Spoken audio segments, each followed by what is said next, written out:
দশম শ্রেণী ভৌতবিজ্ঞান চতুর্থ অধ্যায় তাপের ঘটনাসমূহ। এই অধ্যায় থেকে এখন একটি বিষয় নিয়ে আলোচনা করব, সেটি হচ্ছে কঠিন পদার্থের দৈর্ঘ্য বা রৈখিক প্রসারণ গুণাঙ্ক। এই বিষয়টি নিয়ে একটু আলোচনা করব।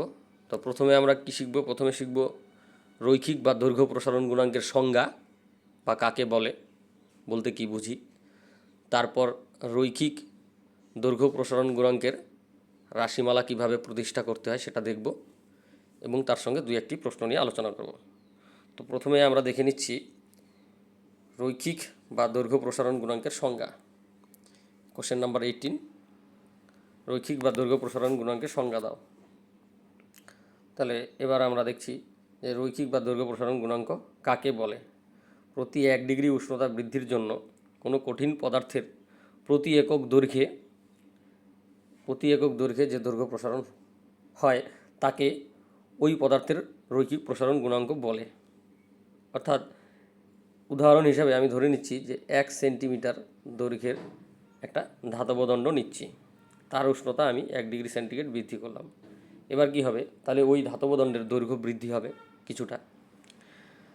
সেইটাই হচ্ছে ওই ধাতব দণ্ডের দৈর্ঘ্য প্রসারণ গুণাঙ্ক বা রৈখিক প্রসারণ গুণাঙ্ক। এবার অন্যভাবেও বলা যেতে পারে, এবার আমি নিলাম 1 মিটার একটা ধাতব দণ্ড। যে ধাতব দণ্ডটা নিলাম তার দৈর্ঘ্য হচ্ছে 1 মিটার, তার উষ্ণতা আমরা 1 ডিগ্রি সেন্টিগ্রেড বৃদ্ধি করলাম। এর ফলে ওই ধাতব দণ্ডের দৈর্ঘ্য কিছুটা বৃদ্ধি পাবে। যে দৈর্ঘ্য বৃদ্ধি পেল সেটাই হচ্ছে ওই ধাতব দণ্ডের দৈর্ঘ্য প্রসারণ গুণাঙ্ক বা রৈখিক প্রসারণ গুণাঙ্ক। এবার এর সঙ্গে সম্পর্কিত একটি প্রশ্ন নিয়ে একটু আলোচনা করছি। কি? কোশ্চেন নাম্বার 19 বলছে তামার দৈর্ঘ্য প্রসারণ গুণাঙ্ক 17 × 10⁻⁶ ডিগ্রি সি ইনভার্স বলতে কি বোঝায়? এই মান কেলভিন স্কেলেও কি একই থাকে? এই এককটা ছিল সেন্টিগ্রেড স্কেলে। ঠিক আছে, এবার পরের প্রশ্নটা বলছে যে কেলভিন স্কেলেও কি একই থাকে। তা প্রথমে আমরা প্রথম প্রশ্নটা একটু বুঝে নিচ্ছি বা উত্তরটা কী হবে সেটা বোঝার চেষ্টা করি। এবার একটা তামার দণ্ড, সেই দণ্ডের দৈর্ঘ্য যদি 1 সেন্টিমিটার ধরে নিই, এটা হচ্ছে সিইউ দণ্ড, এটা একটা সিইউ দণ্ড এবং এর দৈর্ঘ্যটা ধরে নিলাম 1 সেন্টিমিটার। এবার আমি উষ্ণতা 1 ডিগ্রি সেন্টিগ্রেড বৃদ্ধি করলাম। 1 ডিগ্রি সেন্টিগ্রেড কি উষ্ণতা বৃদ্ধি করলাম, তাহলে তামার দণ্ডের দৈর্ঘ্য বৃদ্ধি পাবে, ধরলাম এইখান থেকে এইটুকুন বৃদ্ধি পেল। এবার এই যে দৈর্ঘ্যটা বৃদ্ধি পেল এটা হচ্ছে কত হবে? 17 × 10⁻⁶ সেন্টিমিটার। তাহলে কি বললাম যে একটা 1 সেন্টিমিটার তামার দণ্ড, তার উষ্ণতা যদি 1 ডিগ্রি সেন্টিগ্রেড বৃদ্ধি করা হয় তাহলে তার দৈর্ঘ্য বৃদ্ধি কত হবে? 17 × 10⁻⁶ সেন্টিমিটার। এবার যদি আমি এটাকে মিটারে বলি, 1 মিটার একটা তামার দণ্ড নিলাম, তার উষ্ণতা যদি 1 ডিগ্রি সেন্টিগ্রেড বৃদ্ধি করা হয়, 1 ডিগ্রি সেন্টিগ্রেড বৃদ্ধি করা হয় তাহলে তার দৈর্ঘ্য বৃদ্ধি পাবে 17 × 10⁻⁶ মিটার। সেন্টিমিটারে বললে সেন্টিমিটার বলতে হবে, মিটারে বললে মিটার বলতে হবে। এখন আমাদের এর সঙ্গে যে আরেকটা প্রশ্ন আছে সেটা নিয়ে একটু আলোচনা করব, কেলভিন স্কেলেও কি মান একই থাকবে? এবার আমরা কিন্তু জানি যে সেন্টিগ্রেড স্কেল এবং কেলভিন স্কেলে উষ্ণতার পার্থক্য একই। যেহেতু দুটি স্কেলেই উষ্ণতার পার্থক্য একই, তাই তামার দৈর্ঘ্য প্রসারণ গুণাঙ্ক কেলভিন স্কেলেও একই হবে, শুধু এই এককটা একটু পরিবর্তিত হয়ে কে ইনভার্স লিখব। কী হবে তাহলে? কেলভিন স্কেলে তামার দৈর্ঘ্য প্রসারণ গুণাঙ্ক 17 × 10⁻⁶ কে ইনভার্স। তবে ছাত্রছাত্রীদের বলবো এই যে তামার দৈর্ঘ্য প্রসারণ গুণাঙ্ক একটু মনেই রাখবে, মুখস্থ করে নেবে এই মানটা, এটা আর ইনভারেটটা। ঠিক আছে, বইতে দেওয়া থাকবে তামার দৈর্ঘ্য প্রসারণ গুণাঙ্ক এবং ইনভারের দৈর্ঘ্য প্রসারণ গুণাঙ্ক মনে রেখে দেবে। এবারে আমরা চলে যাচ্ছি যে একটা প্রশ্ন, সেটা হচ্ছে কিভাবে আমরা দৈর্ঘ্য প্রসারণ গুণাঙ্কের রাশিমালা প্রতিষ্ঠা করব। ঠিক আছে, দৈর্ঘ্য প্রসারণ গুণাঙ্কের রাশিমালা প্রতিষ্ঠা করব। দৈর্ঘ্য প্রসারণ গুণাঙ্কের রাশিমালা প্রতিষ্ঠা করো, প্রশ্নটা এইভাবে হতে পারে। বা রৈখিক প্রসারণ গুণাঙ্কের রাশিমালা প্রতিষ্ঠা করো। তার জন্য আমরা একটা কী নিয়ে নিব, একটা কঠিন পদার্থ বা একটা দণ্ড নিয়ে নিব। পদার্থের দৈর্ঘ্য কি T1 উষ্ণতায় L1। যে কঠিন দণ্ডটি নেওয়া হলো তার প্রাথমিক উষ্ণতা T1 এবং উষ্ণতা হচ্ছে দৈর্ঘ্য হচ্ছে L1, প্রাথমিক দৈর্ঘ্য L1। এবার আমরা উষ্ণতা বৃদ্ধি করে T1 থেকে T2 করলাম, তার ফলে কী হবে, ওই দণ্ডটির বা কঠিন পদার্থটির দৈর্ঘ্য বৃদ্ধি পাবে L2। ঠিক আছে। এবার যেহেতু আমরা দণ্ডটার দৈর্ঘ্য বৃদ্ধি পেল, তাহলে কতটা বৃদ্ধি পেল, অন্তিম দৈর্ঘ্য মাইনাস প্রাথমিক দৈর্ঘ্য।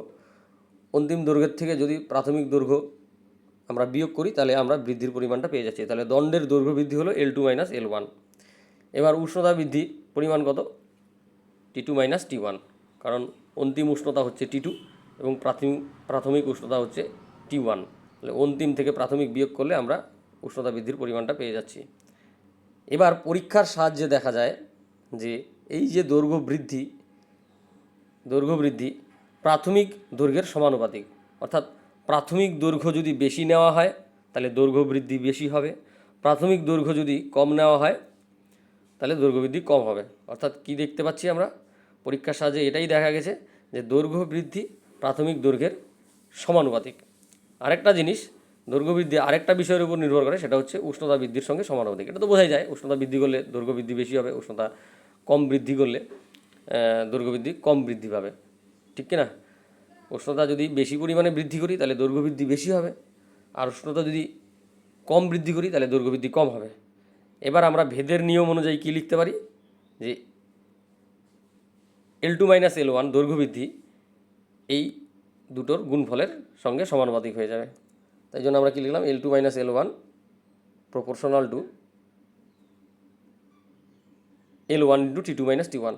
এবার সমানুপাতিক যে চিহ্নটা আছে, এই যে সমানুপাতিক চিহ্ন, এটাকে যদি আমরা উঠিয়ে দিই, তার বিনিময়ে পরিবর্তে আমরা যদি সমান সমান লিখি তাহলে একটা ভেদ ধ্রুবক চলে আসবে। সেই ভেদ ধ্রুবকটা এখানে হচ্ছে আলফা। কি ভেদ ধ্রুবকটা হচ্ছে আলফা। এই যে আমরা এইভাবেই লিখি, স্বাভাবিকভাবে এরকম লিখি।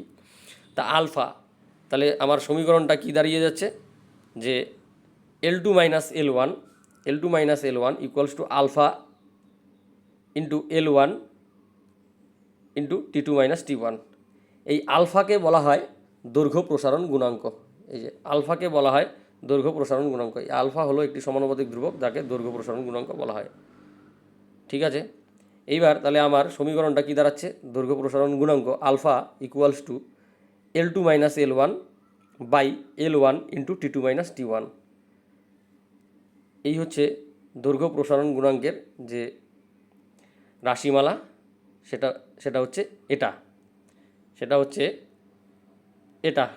এই হচ্ছে দৈর্ঘ্য প্রসারণ গুণাঙ্কের রাশিমালা। তাহলে দৈর্ঘ্য প্রসারণ গুণাঙ্কের রাশিমালা ব্যবহার করে আমরা কিন্তু বিভিন্ন যে গাণিতিক সমস্যা আছে সেগুলো সমাধান করব।